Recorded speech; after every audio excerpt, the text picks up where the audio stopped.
comrades, the bugles are sounding.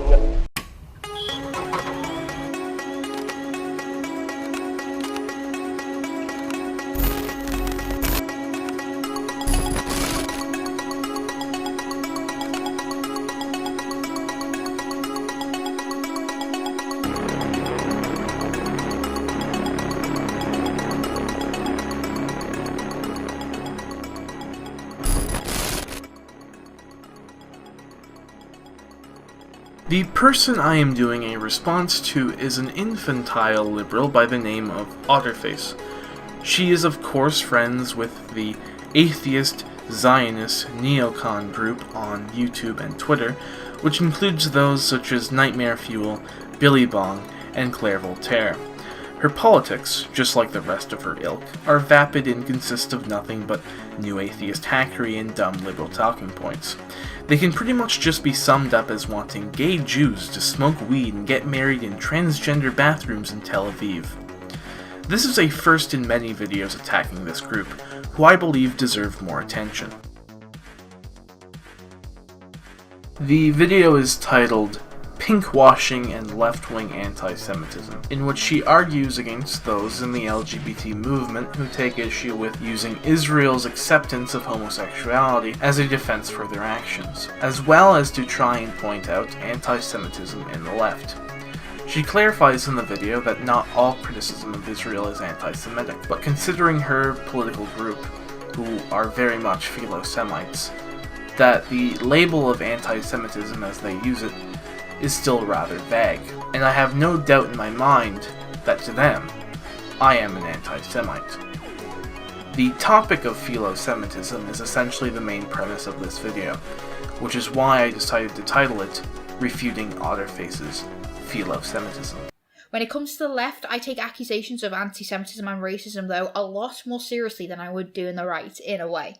The reason why I might take the left's accusations more seriously would be because the typical connotations of left-wing politics tends to centre around caring, looking out for the downtrodden, the historically marginalised, empathy, and so on.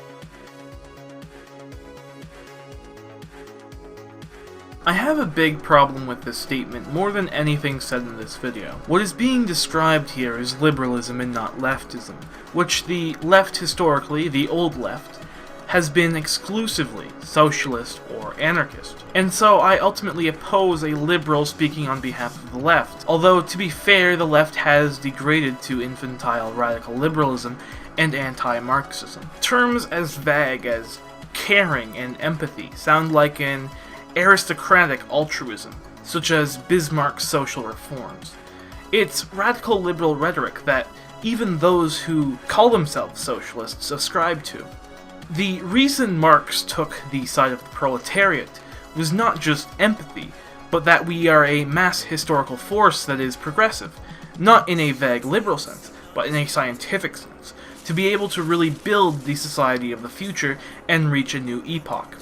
If our politics were nothing but suicidal altruism, Marx and other socialists would have been advocates for the lumpen proletariat, whom in reality they loathed. This new quote-unquote left seems to only want to empower capitalism economically, globally, and culturally, as evidenced by their support for capitalist trade unions such as the European Union, imperialist foreign policy, sexual decadence, and subliminal anti-natalist attitudes. And you read anything by Marx or Marxists, they talk a lot about how they fucking loathe Malthus. Like, they fucking hate this guy. But the left has always had the division between natalists, anti-natalists, and then like crazy fucking eugenicists. I even think the talking point of equality is not only vague but also inaccurate.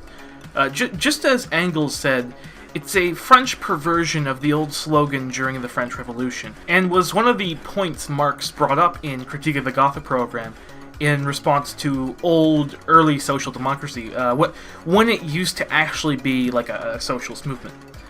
Also, Marxist geneticist J.B.S. Haldane, who was one of the outspoken critics of Lysenko during that controversy, he had this to say regarding equality. In an article in the Daily Worker written on November 14th of 1949, he wrote this: The dogma of human equality is no part of communism.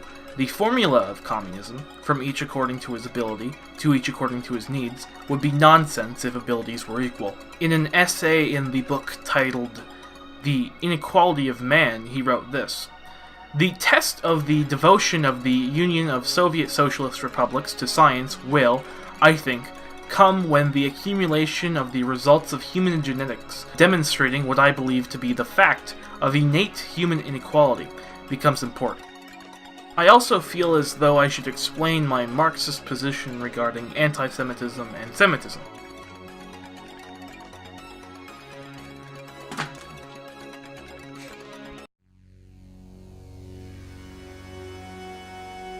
Daniel de Leon wrote a great essay on this topic named Anti-Semitism, Its Cause and Cure, written as a criticism of Bernard Lazaire's book Anti-Semitism, Its History and Its Causes. I will read some passages from it, but I encourage everyone to read it for themselves. A link can be found in the description. We will start by addressing philosemitism. De Leon wrote, regarding Bernard Lazaire's work, that his book is not valuable for the answer it gives, but that the mass of facts it brings are genuinely useful. That there is a Semitic question, none will deny, wherein, however, the question consists is in itself a question that will receive different answers. Bernard Lazaire's work is not valuable for the answer it gives. In fact, the answer it gives follows in the main, the beaten, and the false path of philosemitism in general. The value of Bernard Lazaire's work lies in the mass of facts that it brings together, some of which are new, and which, indirectly at any rate, point the way to the correct answer to what may be said is becoming a vexed question. De Leon then uses Voltaire's literary device of an innocent, in this case being a traveler from Mars, who encounters the Philosemites. Let loose upon the world a traveler from Mars, or any of the innocents that Voltaire used to choose in his criticisms of men and things. And what would be his experience? He would find that, every time anyone with fact and argument shows that a certain Jew is conceited or superficial, forthwith up jumps the Philosemite, and denounces the utterer as an anti-Semite. Every time anyone with fact and argument shows that a certain Jew is a characterless worm, up jumps the Philosemite and denounces the utterer as an anti-Semite. Every time anyone with fact and argument shows a certain Jew to be double-faced and a swindler, up jumps the Philosemite and denounces the utterer as an anti-Semite. Every time anyone with fact and argument shows a certain Jew to be physically or morally unclean or a coward, forthwith up jumps the Philosemite and denounces the utterer as an anti-Semite. The latest is the most remarkable instance of the sort. The Russian at Washington, having said that many of the Kishinev Jews were usurers, forthwith up jumped a Jewish editor of a Jewish paper in the city, Mr. Kazriel Severson, and declared that such words were an insult to the 10 million Jews of the world.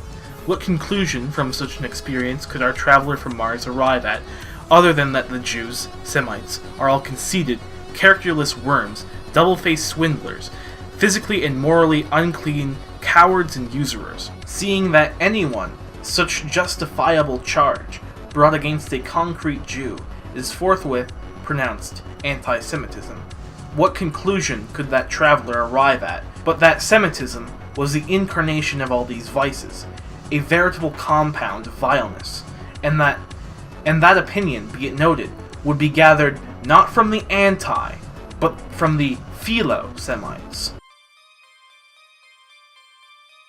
I think what we can take away from this is that Philo-Semitism does facilitate anti-Semitism. Anti-Semitism being Jew hatred, the hatred of Jews for being Jews. This is most striking, considering that Otterface's video consists of explaining why the arguments being made are anti-Semitic, rather than disproving them.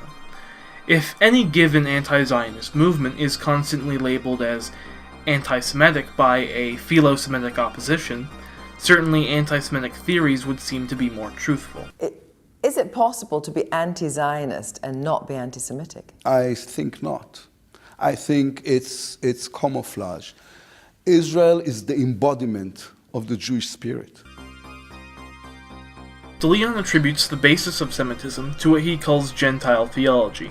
I assume he is referring to the fact that, in medieval Christian society, Jews were excluded from the guilds, which is why moneylending became a dominant practice among them. I believe Marx also highlighted the same thing in On the Jewish Question. For example, he wrote, "The Christian state knows only privileges. In this state, the Jew has the privilege of being a Jew. As a Jew, he has rights which the Christians do not have." Which leads us to the question of the connotations of usury with Semitism. It is not unknown that there is a large Jewish representation in the bourgeoisie, particularly in finance capital. According to Pew Research, 44% of Jews are in the income bracket of over $100,000 a year. Contrast that with all US adults, we find that 44% of Jews are in the top 19% of the population. Philosemites will explain this by saying that Jews are just hardworking people, and that resentment towards them for their wealth is because Gentiles are jealous, which really highlights the right-wing capitalist nature of philosemitism. On the other hand, far-right and fascistic groups explain this with ludicrous conspiracy theories, such as that there is a Jewish Illuminati, or that Jews have a genetic predisposition to subversive actions towards the people of a given nation, of which they are the majority. These theories are obviously anti-Semitic, for the reason that they attribute vileness to the Jewish character. While we may be critical of Semitism for reasons such as national chauvinism, Zionism, and its entrenchment in the bourgeoisie, anti-Semitic conspiracy theories are ultimately self-defeating and useless. A historical materialist analysis gives us an explanation that is useful. As Sombart explains, Jewish merchants and traders whom were excluded from guilds would, as I said earlier, engage in money lending at high interest and other practices counter to the standard medieval Christian practices of commerce, such as fixed wages and prices. These new practices in commerce would be instrumental in the new capitalist mode of production, where beyond simple trade, finance capital could be invested in commodity capital and labor power. Marx, in On the Jewish Question, explains the same concept regarding the historical development of Semitism. Let us consider the actual worldly Jew, not the Sabbath Jew as Bauer does, but the everyday Jew. Let us not look for the secret of the Jew in his religion, but let us look for the secret of his religion in the real Jew. What is the secular basis of Judaism? Practical need, self-interest. What is the worldly religion of the Jew? Huckstering. What is his worldly god? Money. Very well then, emancipation from huckstering and money, consequently, from practical, real Judaism, would be the self-emancipation of our time. An organization of society which would abolish the preconditions for huckstering, and therefore the possibility of huckstering, would make the Jew impossible. His religious consciousness would be dissipated like a thin haze in the real, vital air of society. On the other hand, if the Jew recognizes that this practical nature of his is futile and works to abolish it, he extricates himself from his previous development and works for human emancipation as such, and turns against the supreme, practical expression of human self-estrangement. We recognize in Judaism, therefore, a general anti-social element of the present time, an element which, through historical development, to which in this harmful respect the Jews have zealously contributed, has been brought to its present high level, at which it must necessarily begin to disintegrate. In the final analysis, the emancipation of the Jews is the emancipation of mankind from Judaism. The Jew has already emancipated himself in a Jewish way. Marx then quotes Bruno Bauer, "The Jew, who in Vienna, for example, is only tolerated, determines the fate of the whole empire by his financial power.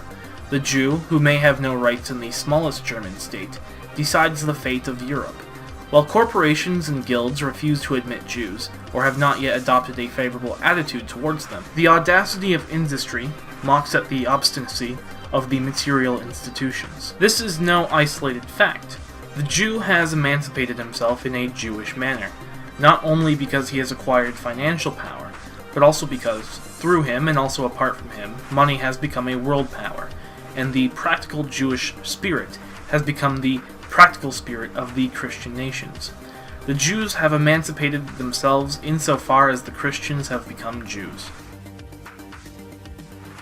Furthermore, philosemitism and anti-Semitism are two sides of the same Zionist coin. Philo-Semites are obviously staunch supporters of Israel, but anti-Semites are as well, although not seemingly. You'll notice that those in the alt-right, such as Richard Spencer, are admirers of Zionism, and even say that they want an Israel for white people. The extent to which they oppose Israel is its involvement in US affairs, particularly Israeli lobbies. However, overall, they support the existence of Israel, as they want to expel all Jews to Israel.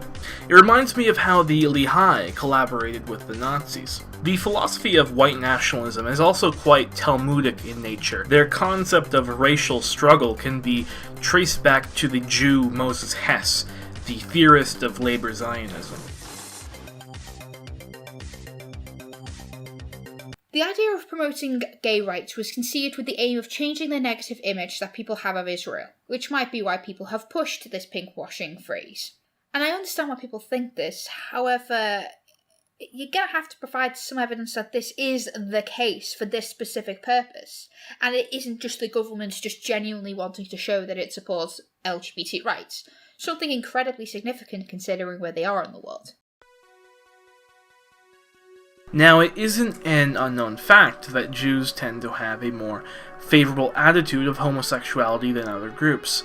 So yes, the government of Israel, even the current Likud government, probably do genuinely support LGBT rights. However, whether this support is genuine or not isn't part of the pinkwashing question. The question that this group is bringing to light is that this LGBT narrative is being used to sway liberal-minded Westerners to support Israel. This doesn't even have to be done by the Israeli government itself. The media is probably a more prominent actor, although I'm sure Israel has its hands in the media as well. It isn't hard to believe that the Israeli government would involve itself in political narratives with the intention of manipulation. They've done this in the past and they are doing it now. For example, the Israeli government had a hand in creating Hamas to destabilize secular socialist movements like Fatah and the PFLP, as outlined by a Washington Post article. 2. To promote BDS against Israel.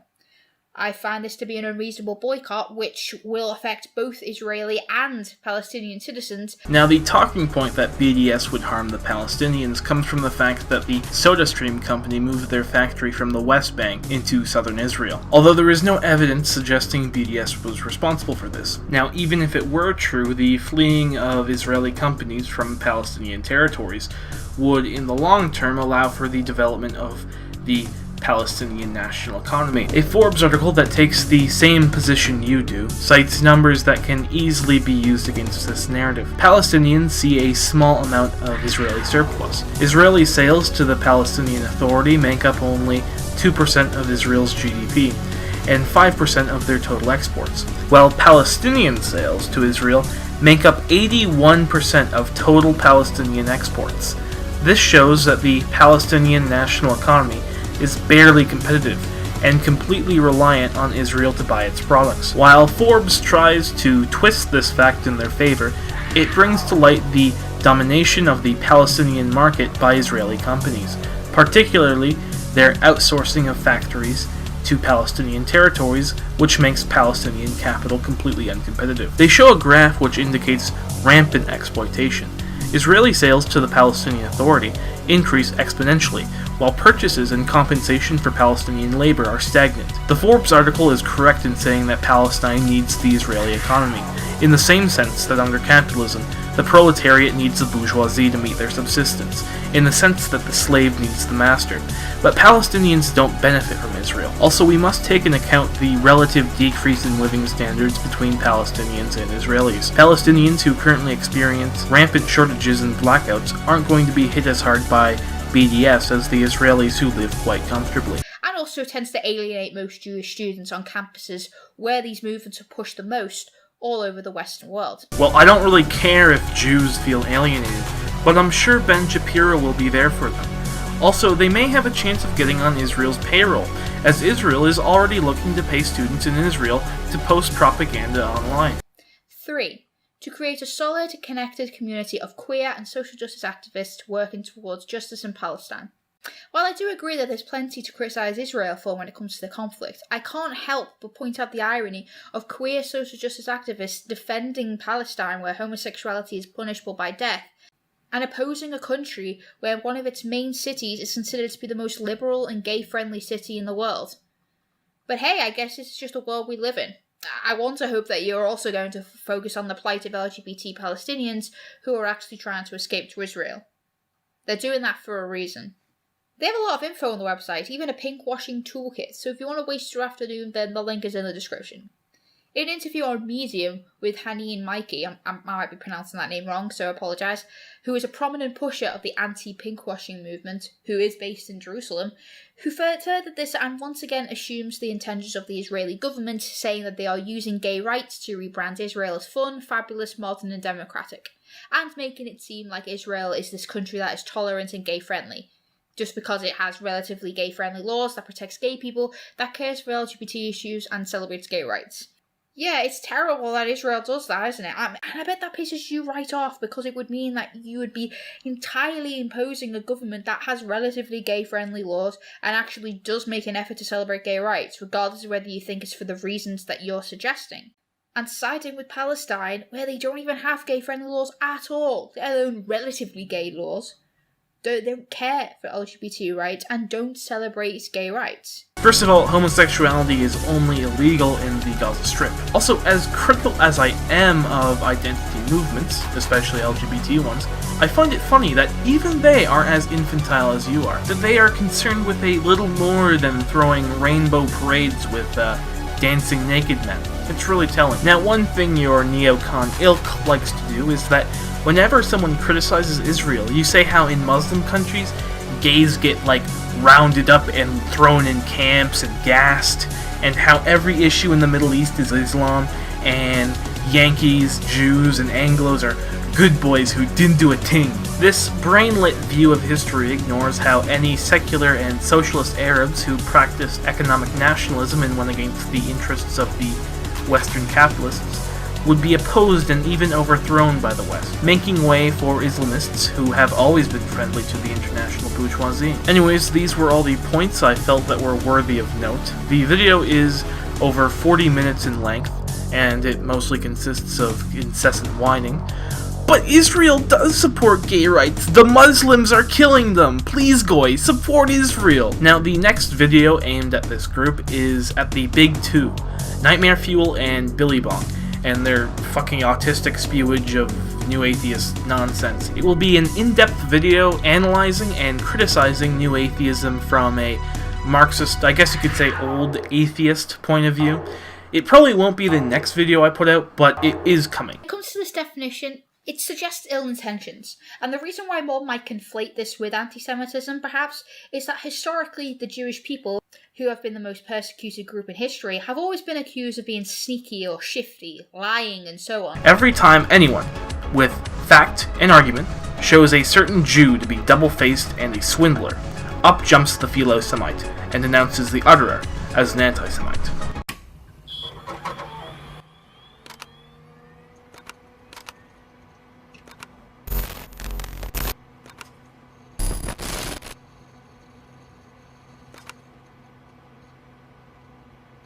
For his part, President Nasser sought to convince the West of the need to address the problem of the Palestinians before it provoked further violence and instability. About the rights of the Arabs of Palestine who were expelled out of their country. We have about 1.5 million refugees, expelled completely. You know, the Israelis speak about the Nazi treatment and how they were badly treated in Germany during the Second World War and before the war and so on. They treated the Arabs the same way, expelled them, killed their children, destroyed their villages, and there was escape from Palestine to the Arab country. I was there on 40. There were the United Nations resolutions, the Security Council resolution. Nothing was fulfilled. And then Israel took everything, took the property of those people, everything, the land, everything from us. What about the rights of these people?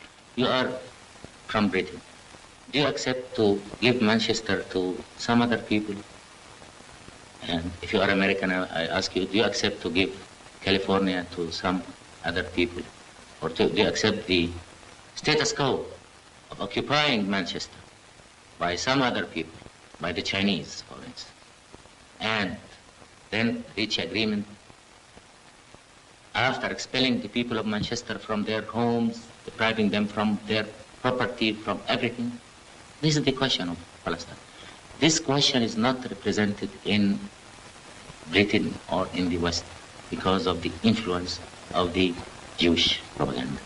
The Arabs of Palestine want to return back to their homeland, to regain their property. What was the answer of the Israelis? The answer of the Israelis was no.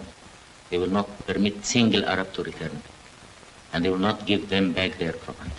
But we can do the others. If you have a right and nobody is ready to give it to you, so the only solution is force.